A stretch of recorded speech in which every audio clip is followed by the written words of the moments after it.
जय हिंद साथियों, स्वागत है आप सभी का अपने YouTube चैनल एमटी एग्जाम में। आज तारीख है 21 अगस्त और मैं हाजिर हूं आप सभी के लिए आज की ताजा तरीन खबरें लेकर। उससे पहले अगर आप नए हैं तो हमारे चैनल को सब्सक्राइब करें। अगर वीडियो अच्छा लगे तो लाइक, कमेंट व शेयर जरूर करें। चलिए शुरू करते हैं आज की क्लास। इसके अलावा पीडीएफ पाने के लिए आप हमारे वीडियो के डिस्क्रिप्शन बॉक्स में जाकर टेलीग्राम को ज्वाइन करें और आपको यहां से वीडियो का पीडीएफ मिल जाएगा। पहला प्रश्न, भगवान बिरसा मुंडा जुड़ाव योजना जिसके द्वारा आदिवासी गांवों को मुख्य सड़कों से जोड़ा जाएगा, यह किस राज्य की योजना है?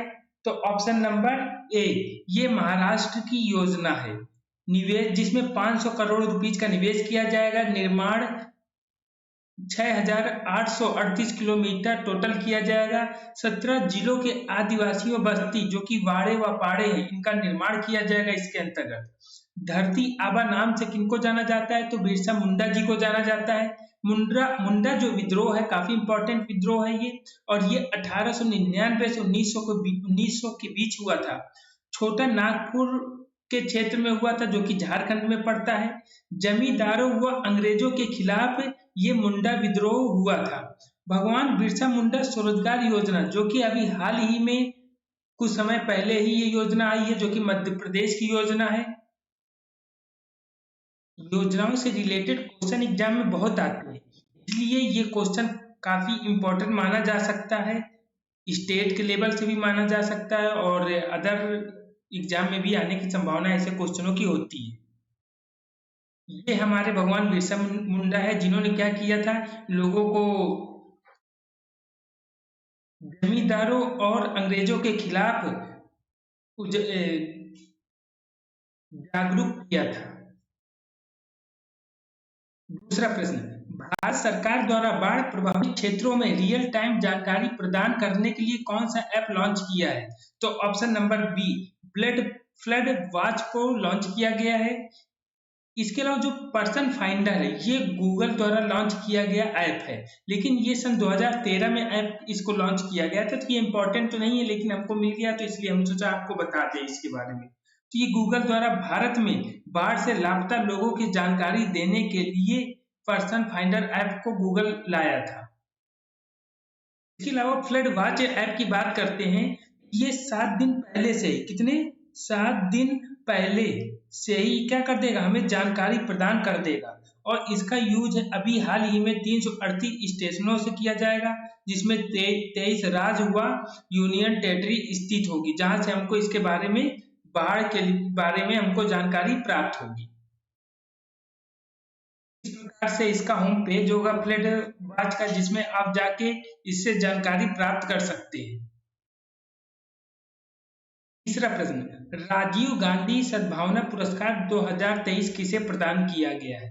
तो ये ऑप्शन नंबर सी, वनस्थली विद्यापीठ को प्रदान किया गया है, जिसकी स्थापना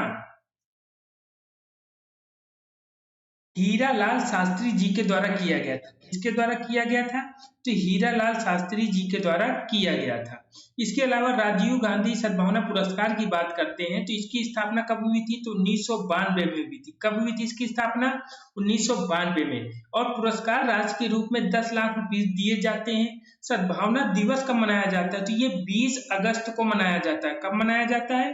तो ये 20 अगस्त को मनाया जाता है। इसके अलावा बात करते हैं एक अन्य योजना की, तो जिसमें राजीव गांधी ग्रामीण भूमिहीन योजना, ये कहाँ की है? तो छत्तीसगढ़ की है, जो कि अभी हाल ही में ये योजना लागू की गई है। इस प्रकार जो सद्भावना दिवस है, ये राजीव गांधी जी के जन्म की जयंती के अवसर पर मनाया जाता है, और उन्हीं की जयंती के अवसर पर ही ये पुरस्कार दिया जाता है, जो वनस्थली विद्यापीठ को मिला है, जिसकी स्थापना हीरालाल शास्त्री जी ने किया था। सद्भावना दिवस देखिए 20 अगस्त को मनाया गया। एक चीज का आप याद रखिएगा, हम आपका समय बर्बाद नहीं करना चाहते, क्योंकि समय अनमोल होता है। आपको कई काम भी होते हैं, पढ़ना भी होता है, कुछ जरूरी काम होते हैं जो आपको करने ही होते हैं। तो इसलिए समय की बचत करने के लिए इंपॉर्टेंट याद रखिएगा हर एक पॉइंट। जैसे सद्भावना दिवस है, इसको हमने अलग से नहीं पढ़ाया, इसी में आपको जोड़ दिया। क्यों? क्योंकि आपको इतना पर्याप्त यही जानना आवश्यक है। बात रही और स्थापना, इसकी इम्पोर्टेंट, जो इम्पोर्टेंट है बस उतना ही आपको सटीक पढ़ाया जाएगा। इसलिए आप याद रखिएगा कि एक एक लाइन आपको बारीकी से समझना है और तैयार करना है। वो कुछ भी नहीं हम आपको पढ़ाएंगे जो क्या कहते हैं एग्जाम के लायक नहीं होगा। तो ये चीज का ध्यान रखिएगा। और एग्जाम में आने के लिए तो बहुत कुछ आता है, वो तो आपको पढ़ना ही है, लेकिन जो हम पढ़ा रहे हैं ये तो बहुत ही इंपॉर्टेंट रहेगा आपके लिए। सद्भावना दिवस के दिन मीटिंग हुई है जिसमें राजीव गांधी राष्ट्रीय सद्भावना पुरस्कार प्रदान किया गया है। और इसमें जो मेहमान के रूप में किनको बुलाया गया है, तो पूर्व उपराष्ट्रपति हामिद अंसारी जी को बुलाया गया है। चौथा प्रश्न, भारत में सार्वजनिक स्तर पर पहली बार हाइड्रोजन फ्यूल सेल बसों का परिचालन शुरू किया गया है, जिसे एनटीपीसी द्वारा परीक्षण के तौर पर कहां से प्रारंभ किया गया है? तो ऑप्शन नंबर डी, लद्दाख से शुरू किया गया है। जो भी आपको हम क्वेश्चन में ब्लैक से या किसी भी कलर से कर दे, ब्राउन से कर दे, तो ये समझ लीजिए कि ये आपको मेन इस चीज को ध्यान से पढ़ना है। ठीक है, ये जो परीक्षण किसके द्वारा किया जाए, तो एनटीपीसी द्वारा ही ये परीक्षण किया जा रहा है। तो ये भी इंपॉर्टेंट है। जो इसका निर्माण है ये ओलेक्ट्रा ग्रीन टेक लिमिटेड और रिलायंस दोनों के सहयोग से मिलकर हुआ है। इसकी टोटल क्षमता जो है ये 70 किलोवाट हाइड्रोजन फ्यूल सेल की होगी। इसके अलावा बात करते हैं हाइड्रोजन से रिलेटेड कुछ क्वेश्चनों की। तो भारत की पहली हाइड्रोजन ट्रेन कौन सी है? वंदे मेट्रो है। बहुत इंपॉर्टेंट क्वेश्चन है। क्यों? क्योंकि शुरुआत जो इसकी है दिसंबर 2023 तक की जाएगी। और स्टार्टिंग कहाँ से की जाएगी? तो ये कालका से शिमला हेरिटेज के बीच में की जाएगी। तो बहुत इंपॉर्टेंट क्वेश्चन होने वाला है, ये फैक्ट याद रखिएगा। इसके अलावा बात करते हैं दुनिया का दूसरा व एशिया का पहला हाइड्रोजन ट्रेन किसने संचालित किया है? तो चीन के द्वारा। और दुनिया की पहली हाइड्रोजन ट्रेन वो म्यूनिख जर्मनी में संचालित की गई है। इस प्रकार ये जो बस होगी जीरो एमिशन फ्यूल सेल होगी, यानी कि इसमें जो एमिशन कार्बन उत्सर्जन होता है वो क्या होगा? बिल्कुल जीरो होगा, कुछ भी नहीं इसमें कार्बन का उत्सर्जन होगा। और इसके अलावा जो एनटीपीसी द्वारा परीक्षण किया जाएगा लद्दाख में, टोटल कितने 3 महीने चलेगा। कितने महीने इसका परीक्षण चलेगा? 3 महीने चलेगा। पांचवा प्रश्न, अंडूरी मक्खन या बटर महोत्सव का आयोजन कहाँ किया गया है? तो इसका आयोजन कहाँ पर किया गया है? ऑप्शन नंबर ए, उत्तराखंड में किया गया है। बहुत ही इंपॉर्टेंट है। आयोजन जो है इसका कहाँ पर किया गया है? उत्तराखंड के। तो ये उत्तरकाशी में किया जाता है। फूलदेई उत्सव इंपॉर्टेंट है, कहाँ का है? उत्तराखंड का है। और बाजरा महोत्सव 2023 का आयोजन कहाँ किया गया है? देहरादून में। और 9वां अंतरराष्ट्रीय योग महोत्सव 2023 ऋषिकेश में। और विशु उत्सव जो कि जौनसारी जनजाति द्वारा मनाया जाता है, ये कहाँ का उत्सव है? तो ये भी उत्तराखंड का है। देखिए आपके लिए ढूंढ के बहुत बेस्ट से बेस्ट क्या कहते हैं क्वेश्चन लाए हैं। तो ये जरूरी देखिए, एग्जाम में तो कुछ थोड़ा ही आता है, लेकिन क्या है कि जो बेस्ट से बेस्ट है वो तो आपको सबसे पहले तैयार होना ही चाहिए हर हालत में। उसके बाद अदर चीज आपको तैयार करनी। इस प्रकार ये जो अंडूरी या मक्खन बटर महोत्सव होता है, जिस तरह से हमारे यहाँ होली नहीं मनाई जाती, उसी तरह से यहाँ पर दही के द्वारा लोग होली खेलते हैं। तो इसलिए यहाँ का बहुत फेमस ये महोत्सव है। छठा प्रश्न, भारत के पहले 3D मुद्रित डाकघर भवन का उद्घाटन कहाँ हुआ है? तो ये कहाँ पर हुआ है? ऑप्शन नंबर बी, बेंगलुरु में हुआ है। बहुत इंपॉर्टेंट क्वेश्चन बनने वाला, क्योंकि अभी इसी से हाल ही से डाकघर से रिलेटेड इंपॉर्टेंट क्वेश्चन आ चुका है। तो 3D मुद्रित डाकघर भवन कहाँ पर? बेंगलुरु में। पहली व्यवसायिक इमारत होगी जो 3D प्रिंटिंग तकनीक का उपयोग कर बनाई गई है। ये कहाँ पर? जो बेंगलुरु में 3D मुद्रित डाकघर बना है। इसका निर्माण जो है वो L&T के द्वारा किया गया। देखिए L&T क्या होता है? ये कंपनी का नाम है जिसको क्या कहते हैं? लार्सन एंड टर्बो कंपनी कहते हैं। इसके अलावा ये अभी हाल ही में आया है, बहुत ही इंपॉर्टेंट क्वेश्चन है। देश का पहला डाकघर का किताब किसको मिला है? तो कुपवाड़ा को मिला है, जो कि कहाँ पर है? जम्मू एंड कश्मीर में। तो इस प्रकार से 43 दिनों में निर्मित भारत का पहला 3D प्रिंटेड पोस्ट ऑफिस जो कि इस तरह का है, ये आप देख लीजिए।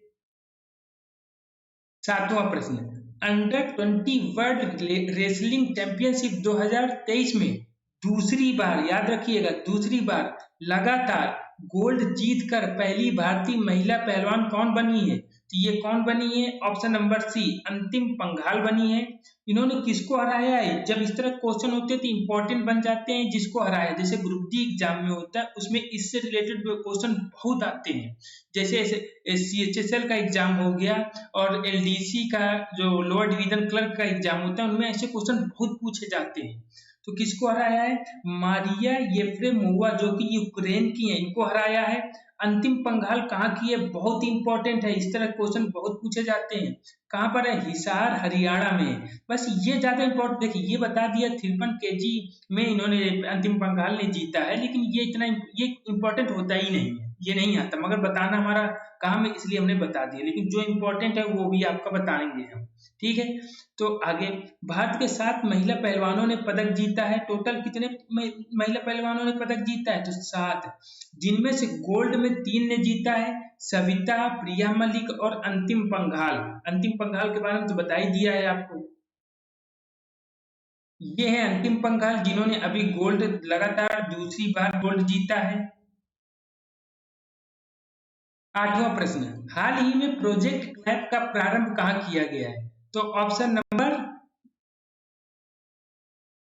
उत्तराखंड में किया गया है। क्लैप क्या होता है? इसका फुल फॉर्म, इंपॉर्टेंट क्लैप का फुल फॉर्म है, इस तरह के पूछ लिया जाता है। जैसे हो सकता है पूछ लिया जाए कि क्लैप में एल का मीन्स क्या होता है, तो लर्निंग होता है, या सी का मीन्स पूछ सकता है, या ए का मीन्स, ये तीनों में से एक का मीन्स पूछ सकता है, क्योंकि इंपॉर्टेंट वर्ड लग रहे हैं। तो क्लैप का full form continuous learning access project. जो IU ऐप है, ये कहाँ का है? तो ये कर्नाटक का है। आब प्रहरी ऐप कहाँ का है? तो IIT दिल्ली का है। और अमर सरकार पोर्टल कहाँ का है? तो ये त्रिपुरा का है। कहाँ का है? त्रिपुरा का। इस प्रकार बात करते हैं, तो जो IU ऐप है, इसका यूज कर्नाटक में योग के बारे में लोगों को बताना, जागरूक करने के लिए, जिससे वह स्वस्थ रह सकें। आप प्रहरी ऐप है, ये जो IIT दिल्ली ने जो बनाया है, ये जल जमाव की समस्या को दूर करने के लिए बनाया गया है। और अमर सरकार पोर्टल है, ये त्रिपुरा का है, जो केंद्र व राज्य की योजनाओं को घर घर तक पहुंचाने का काम करेगी। आपको दूसरे प्रश्न में ये बताना भूल गए थे, ये संचार साथी पोर्टल है, जो ये उपयोग किए डिवाइस को खरीदने से पहले उसकी जांच करना, ये संचार साथी पोर्टल का काम होता है। और मेरी लाइफ ऐप पर्यावरण को बचाने में नागरिकों की शक्ति को प्रदर्शित करना, ये मेरी लाइफ ऐप का प्रयोग है।